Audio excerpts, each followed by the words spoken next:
What's up everybody, it's your boy Kato back again with another video. On today's video we're going to be installing torque solution short shifter.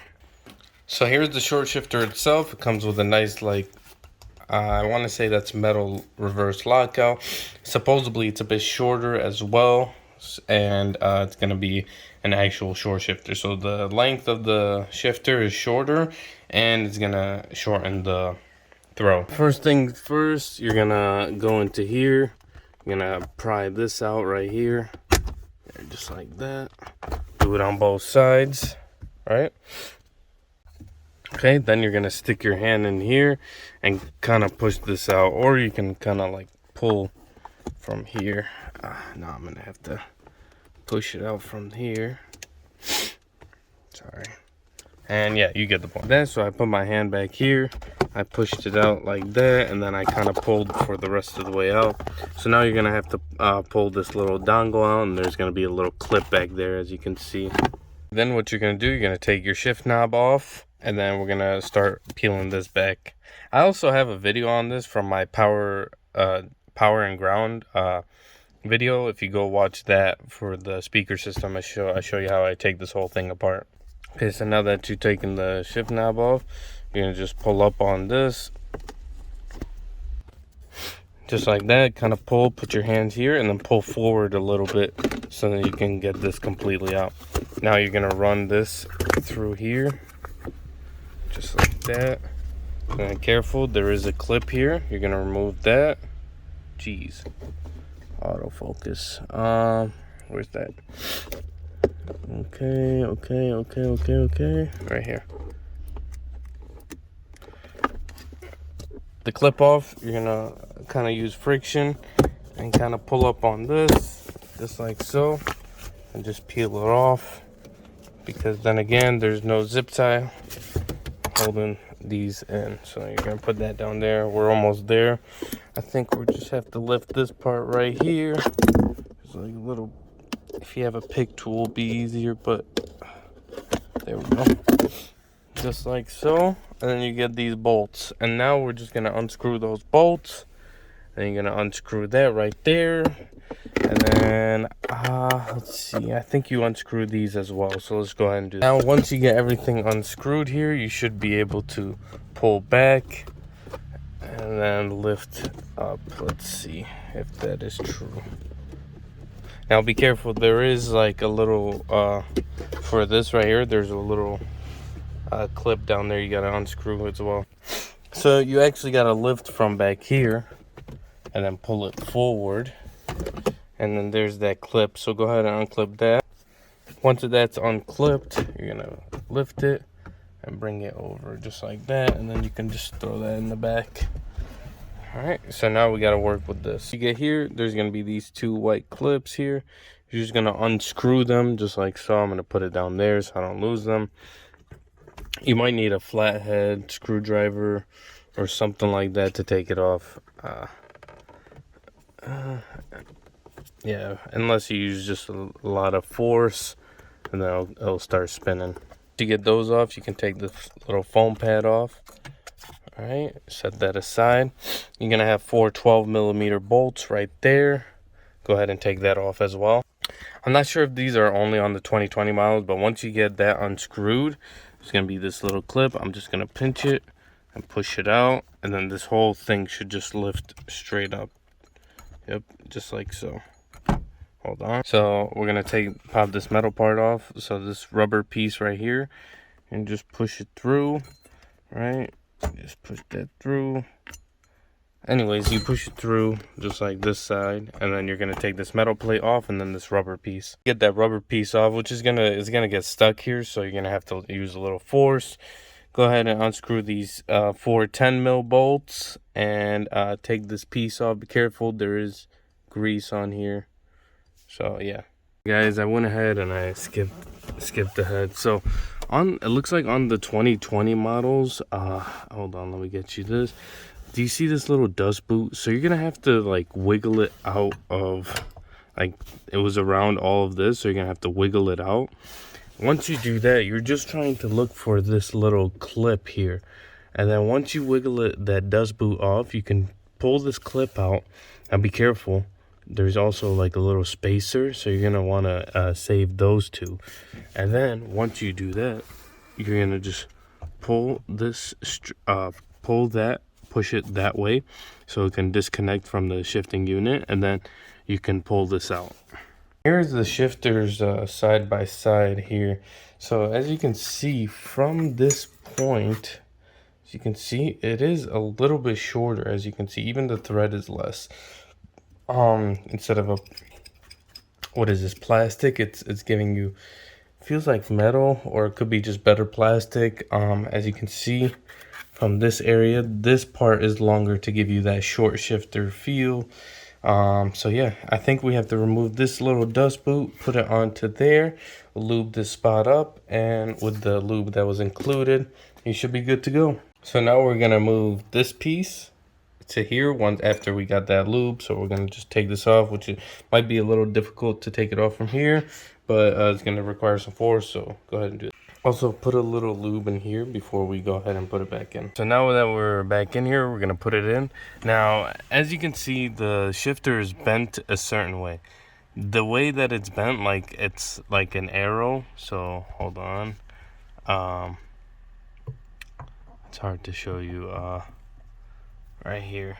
So you see how there's this part is pointing towards the radio. That's how you want it. If you put it the other way, it's gonna actually could potentially hit the like the heater and stuff like that. So you want it at this angle, exactly the way you see it. See? And then you're gonna just put it in there and go ahead and put that in through the hole right there. All right, so now that we got it in, it's gonna take a little of pushing to get that in, but go ahead and put the spacer in and that clip. Well, actually, you don't need that spacer in here. You're just gonna put that pin in and you should be good. So don't you reuse the spacer that was in there originally. And now we're gonna try to get, once we shut that, we're gonna try to get that dust boot back on top of everything. So let's do that. And just like that, we got the dust boot back on, and we're ready to close up shop. So now we're just gonna tighten this part. We're gonna put this this part back in. Now it does come with like Allen wrench screws, but I'm just gonna use the stock bolts that were in there before tightening it completely. Now this top plate, you want it, as you can see, you see these gaps. That's how you want it, and you want to make sure you can go to every gear. So I'm gonna make sure it's reverse, first. Looks like it's hitting a little bit, so I'm gonna move it a little bit more. It actually took me a minute to get it adjusted the way I wanted it. I actually drove it like this a little bit, just like a little bit straight in the back. So now we're gonna go ahead and put it all back together. I believe we're gonna go ahead and throw this dust back on, and this, and then we're gonna tighten those 4 bolts down. So go ahead and do it. So don't forget to get these rubber things through. Push that wire out, make sure nothing's under here, put that clip back in, and then bolt these back in. Once you got that done, go ahead and put this little foam piece back in, and with these like plastic flathead screws, just like so. We're gonna bring this back in, and don't forget over here there's that little clip, so plug that in while you're putting it back in place. Now we're gonna screw these bolts back in, and then these screws up here as well. You got those screwed in. Go ahead and put this mat back in, which is I don't know, I lost it. It's like I found it, I put it back in. I'm gonna throw the cup holder back in. Okay, and then we're gonna start putting the emergency brake thing back on. So remember, feed the thing here through there and then clip it in, just like so. All right, and then we're gonna put this back on. Now don't forget, there is a clip when you're putting it back on. There is a way, so you're gonna kind of angle it like that, put the dress back on, and this is all after you clip in the clip. So go ahead and do that, just like so. And yeah, go ahead and throw that back in, and make sure you clip it in right here and clip it back in, just like so. And now we just have to clip in the sides, and you're all set. Now you just have to put your shift knob back on, and we'll try it out. Okay, let's go ahead and see how it feels now. Oh yeah, you can definitely like feel the difference. It is shorter, like it's a lot shorter, so that's one thing. Also, not only that, it feels a little bit harder to get into gear, like you got to push a little bit more, but it does feel like you know what gear you're in, you know. And then reverse, yeah, oh yeah, yeah. So far so good. I'm gonna take it for a drive and see how it is. But yeah, feels really good if you want like a short shifter type of feel. Very nice here. Hold on. Yeah, not bad. Yeah, not bad. I'm not sure how I feel about it so far, but maybe as I drive it some more, it'll get better. But yeah, don't forget to like, share, and subscribe. Don't forget, spread love, not hate. Have a good one, guys. Alright guys, so just a quick little review of the sorry that it's vibrating, but of the shifter. At first I didn't like it, but now the more I'm feeling it, it's so notchy, like it's tough to get into, which I absolutely love. Not tough, but like you really feel it go in there. It kind of reminds me of the Civic, which was, I loved it. I love that transmission.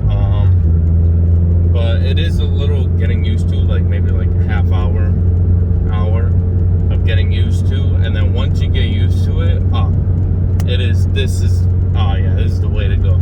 You will hear some like a little bit more noise, like the clanking of the like shifting, but it's so like small, it's like not even to worry about. It just, if you hear it, don't be alarmed, you know, it's not like it's broken, you know. But yeah, definitely a good buy right here. So if you guys trying to do it, go ahead and do it. I don't know if you need that bushing. I don't feel a difference with the bushing, so I don't know if you need it or not. But if you what I would recommend is just get the short shifter itself, and you should be good. You don't need the bushing. Pay extra like $30-$40 or something like that. If you want, go ahead. But I didn't really feel a difference. Maybe you might, but then again, everybody's different. All right, guys. Have a good one. Don't forget to subscribe, like, share, do all that good stuff, and yeah, spread love, not hate. Until next time, peace out, guys.